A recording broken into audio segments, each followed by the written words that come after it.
David Team, bonjour, c'est Amaury, bienvenue dans ce nouvel épisode de Process 100%. Avant de rentrer dans le vif du sujet, nous allons en profiter pour tester quelques viennoiseries parisiennes. Paraît-il qu'elles sont 100% artisanales et j'aimerais beaucoup tester ce fameux croissant à la pistache. Est-ce que tu veux essayer avant moi? Non, tu veux absolument pas essayer. Eh ben c'est pas mal, hein. Moi je valide totalement. Hein. Bien, quel est le programme du jour? Comme vous pouvez le voir, nous sommes actuellement à Paris. Nous allons voir une athlète de street très jeune mais qui a un excellent niveau de performance. Donc on mange ça.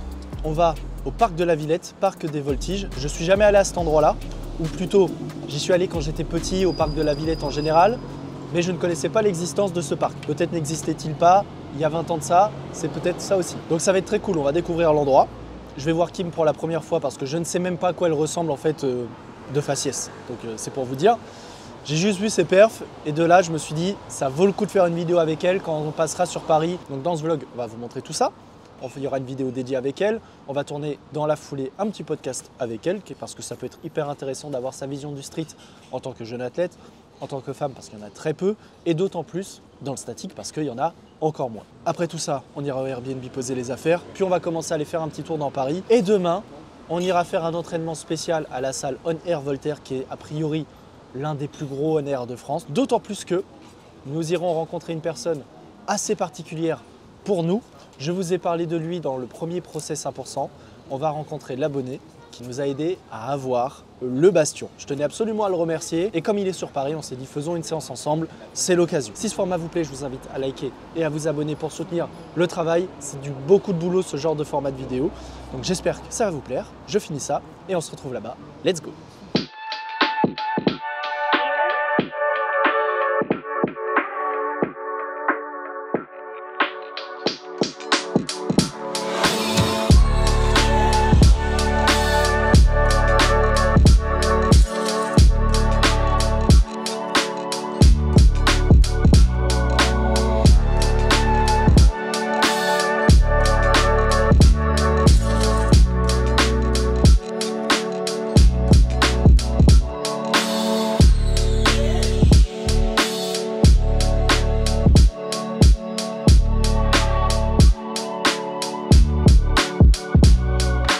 Bon les gars, on vient d'arriver au fameux parc des Voltiges à la Villette. Le parc est très stylé.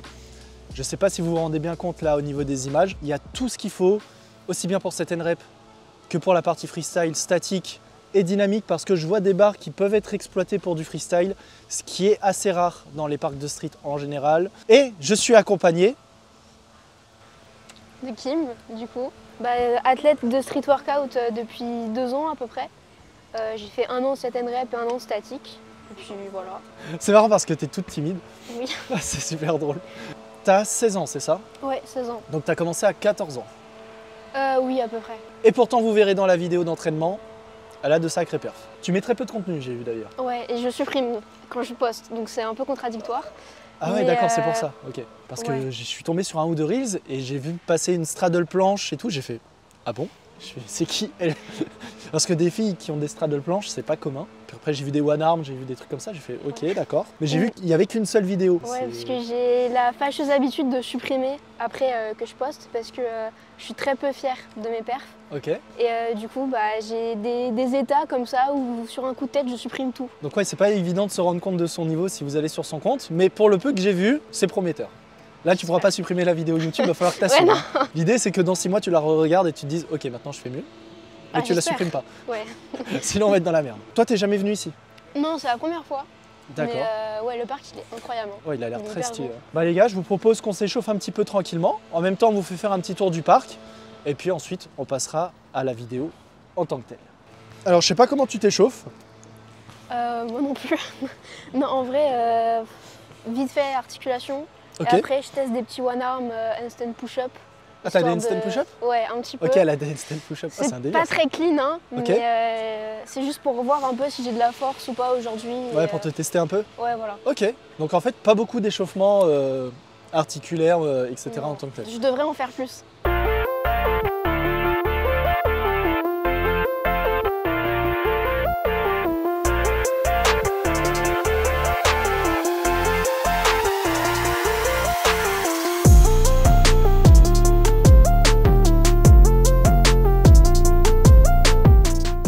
mobilité de poignet de ouf parce que tu vas vachement loin. Hein. Ouais, mais c'est parce que j'entraîne tu sais, au sol, genre les exercices comme ça, tout ça. Parce que j'avais des grosses douleurs dues au one arm handstand du coup. Ok.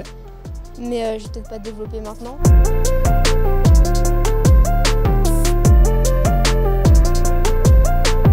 Là justement on fait un petit tournage avec Kim qui a un bête de niveau. Donc je me suis dit on fait une petite vidéo avec elle, ça va plaire aux gens de découvrir ça.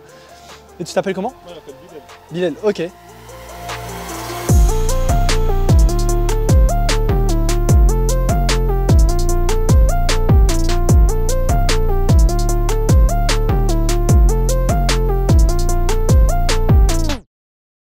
J'ai 16 ans et ça fait à peu près 2 ans que je fais du street workout. Et je suis focalisée sur le statique, donc notamment sur la planche et le handstand. Je suis tombée sur les réseaux sociaux sur une photo de planche. Et tout de suite, je me suis dit, je veux faire ça. C'est comme une passion qui m'est venue. Bon, on vient de finir le tournage avec Kim, on a fait l'entraînement, on a fait le podcast. Elle a beau avoir 16 ans, elle a une maturité et une discipline, je peux vous dire, hors du commun. Non seulement pour son âge, mais par rapport à 99% des adultes tout court. Et là, on va au Airbnb, on pose les affaires. On va dégommer un truc à manger parce qu'on a si faim depuis ce matin. Surtout Arthur, lui, il n'a pas mangé depuis hier soir, donc il pète la dalle. Mec, cette scène n'a aucun fucking sens. Putain, tu me fais rire, j'arrive pas à être stable.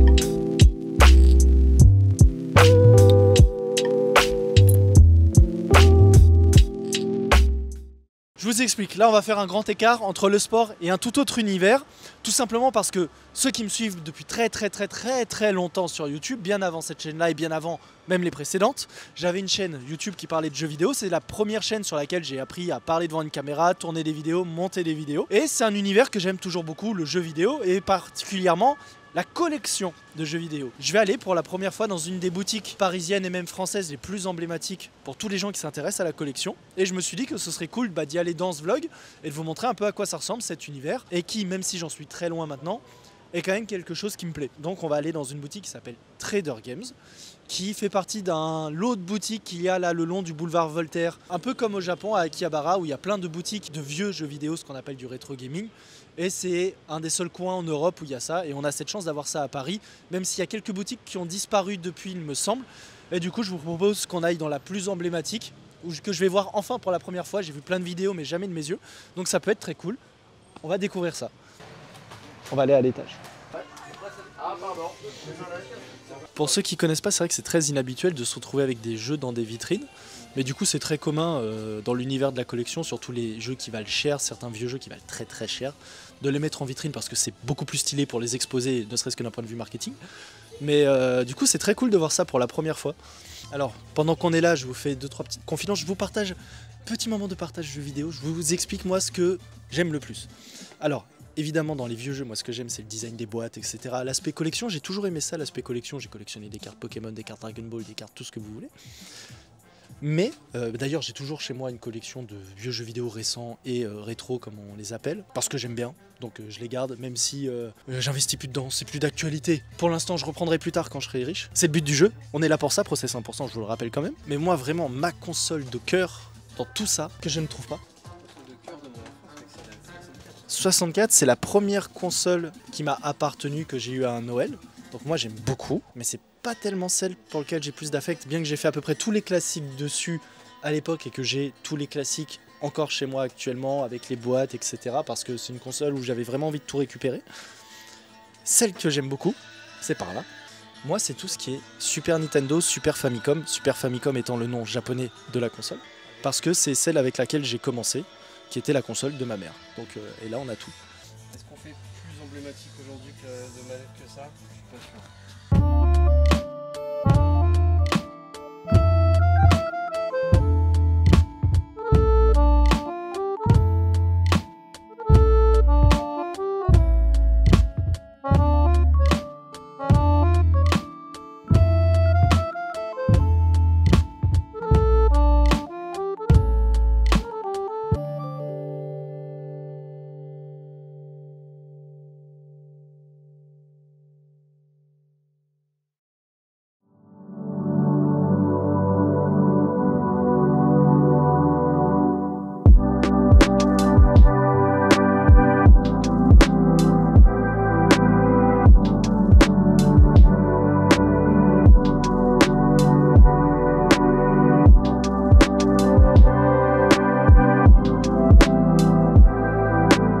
On se retrouve le lendemain. Alors si vous n'avez pas de plan intermédiaire cinématique ou d'activité que nous avons fait le soir, c'est normal, nous sommes rentrés au Airbnb, on s'est littéralement écroulé vers 21 h.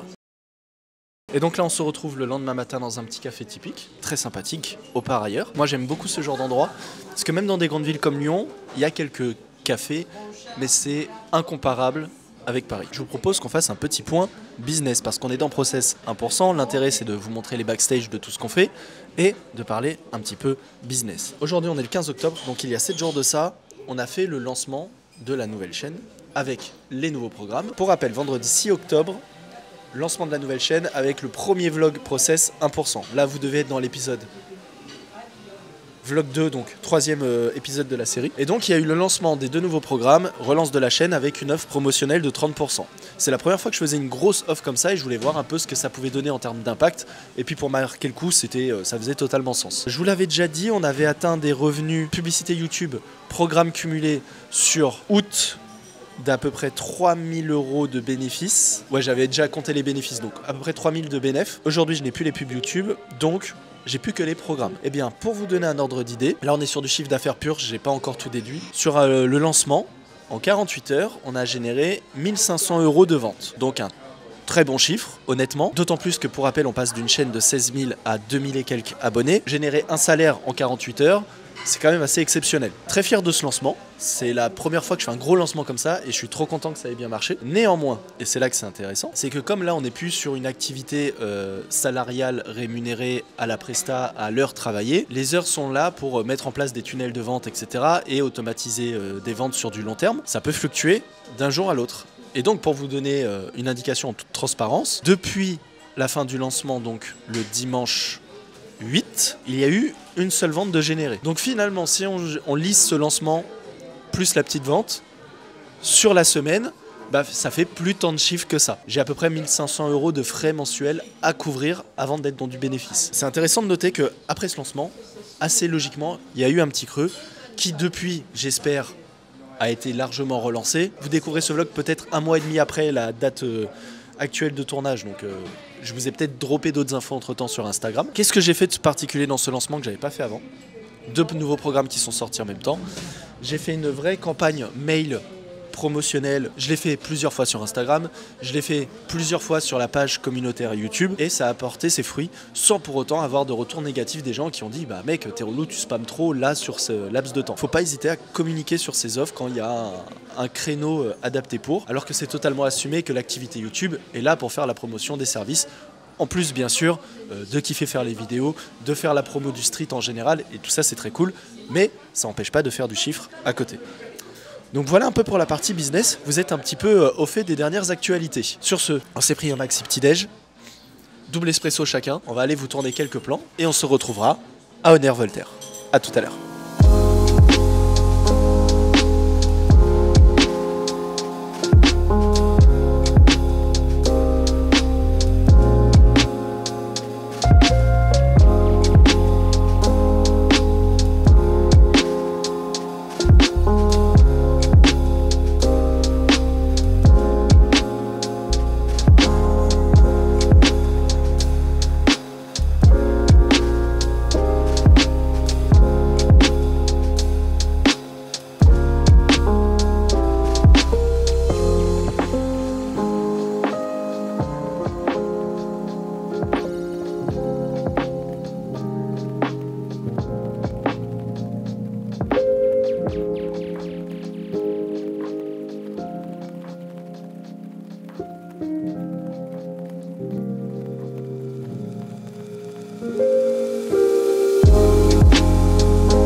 Je vous explique le plan de la séance. On est avec un invité de choix, je vous l'ai dit.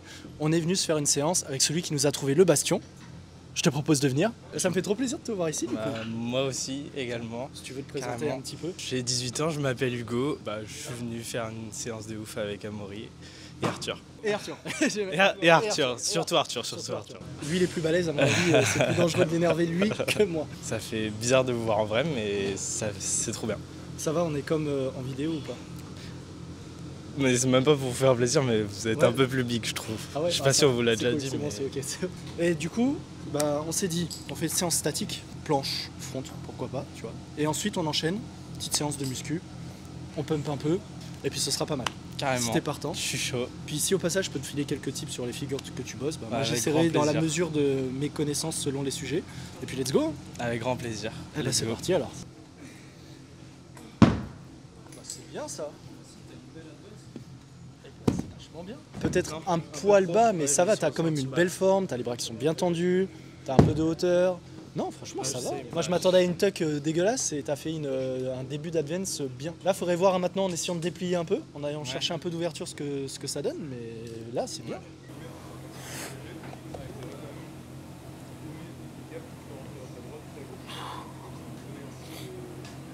Ouh, 2 secondes 5 avec... Putain, mais comment je passe de 4,5 à 2,5 en fait? Il y a un gouffre. Ah ouais, là j'ai vraiment tenté ce que j'avais. Pourtant je me suis bien reposé. Hein. Non mais c'est ce qu'on disait tout à l'heure, c'est le statique, un jour on est grave fort et le lendemain on tient la moitié. C'est ça. C'est horrible. Voilà. Tiens, à toi. Moi je vais pas vous montrer, c'est horrible. Si. Ah si.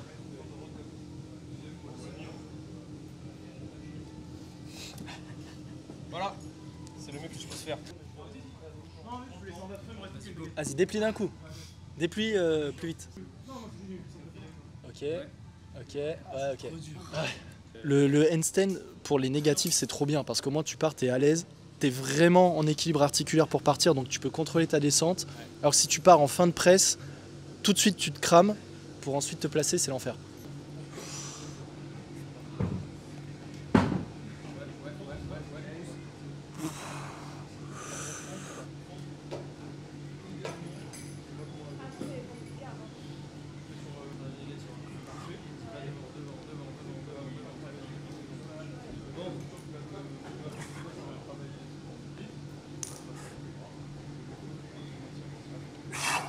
En vrai, on peut lancer 2-3 planches, puis après, si tu veux, j'essaie de voir un peu ton handstand, comment améliorer ça sur para, vu que c'est là où tu as du mal. C'est pas mal, je prends un élastique quand même assez gros pour avoir une advanced tuck vraiment clean. Ouais. Et je fais, je sais pas, je hold de peut-être 6-7 secondes au premier, Ah ouais, je ok. repose un peu, après je hold de peut-être 4, et puis après, même avec 10 secondes de repos, la ouais, dernière, tiens, je vais ouais, pas te mentir, normal. elle Mais est ok, vraiment donc dure, t'as mais des ouais. vrais hold quand même. Quand t'es sur 6-7 secondes, c'est énorme. Hein. Ouais, mais j'ai un élastique. Ouais, mais tu vois, tu pourrais peut-être même diminuer d'un cran ton élastique pour basculer sur 3-4 secondes de hold plutôt que 6-7.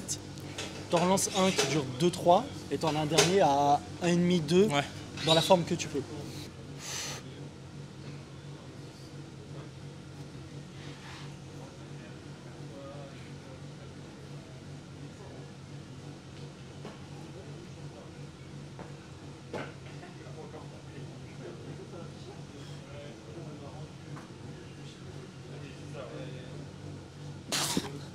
Ah, je suis content. C'est la première fois que je le passe en vidéo, je pense. Moi, je te propose, on passe à ton handstand. Hein. Allez, vas-y. Exactement. Non, mais en fait, c'est exactement ça, mais trop fort. Faut que je dose bien. C'est parce que sinon, t'as la bonne position des barres, t'as le bon envoi de la jambe, t'as le bon accompagnement, t'as le bassin. En fait, t'as tout qui est respecté. C'est juste trop fort. Ok, bah tant mieux alors. Mais pareil au sol, tu vois, au sol, je suis beaucoup plus à l'aise parce que c'est sur ça que j'ai taffé depuis grave longtemps. Oui. Ah, ça, je vois pas grand-chose. Tu laisses trop ton bassin aller parce qu'il y a un moment où tu t'alignes, tu te bloques un peu et après, en fait, t'es Après, pas je gainé, relâche, t'es ouais. trop relâché ici. Toi, il faut vraiment que tu cherches à, comme en planche, rétroversion à fond et ça va te bloquer un peu. Parce que là, sinon, le lancer et tout, nickel. Hein. Ok, bah tant Donc mieux, alors. franchement, C'est ton juste lancer, du t'as tout dosage. compris. Hein. Ok. Ça Juste, fait plaisir. bombarde. Je suis moins loin que ce que je pensais déjà. Ah, là, il y a juste à bombarder, c'est réglé. Hein. Ok, bah trop bien. L'erreur en général quand on veut lancer, qu'on soit au sol ou sur barre parallèle, c'est de se mettre en pseudo-position de sprint, les jambes super loin, et de faire ça. De vouloir balancer les jambes au-dessus de la tête. Alors que comme lui, il a fait comme ça, pied d'appui très proche des mains, le bassin déjà levé, et juste, on met une impulsion, et ça monte. Et c'est tout bête, mais juste en corrigeant ça, en fait, t'augmentes énormément tes chances de tenir, de trouver la bonne position, et du coup, derrière, tu progresses vachement plus vite. Bon, si vous êtes chaud, on se fait un peu de tirage? Carrément. Allez.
Bon, Davai Team, on arrive à la fin de ce week-end sur Paris. Trop content de tout ce qu'on a fait, de tout ce qu'on a produit. J'espère que ça vous a plu de suivre ce nouveau process 100%. À chaque fois qu'on part en déplacement, on en profite pour faire du contenu comme ça, qui sort de l'ordinaire, avec de la belle prod, des beaux plans, du sport, du mindset, du business, bref, tout ce qui nous anime, nous, en fait, au quotidien et qu'on vous partage. Pour soutenir ce genre de projet, je vous invite à liker et à vous abonner parce que ça vous permettra de suivre les prochains épisodes du process 100%. Sur ce, nous rentrons sur Lyon, nous allons prendre notre train avec Maître Kratos qui est comme d'habitude derrière la caméra. Sans lui, tout ça ne serait pas possible, donc je vous invite vraiment à aller le suivre sur son compte photo et vidéo Arboketto si vous voulez retrouver son boulot et peut-être pourquoi pas travailler avec lui. C'était Amaury, portez-vous bien, à la prochaine et Davai.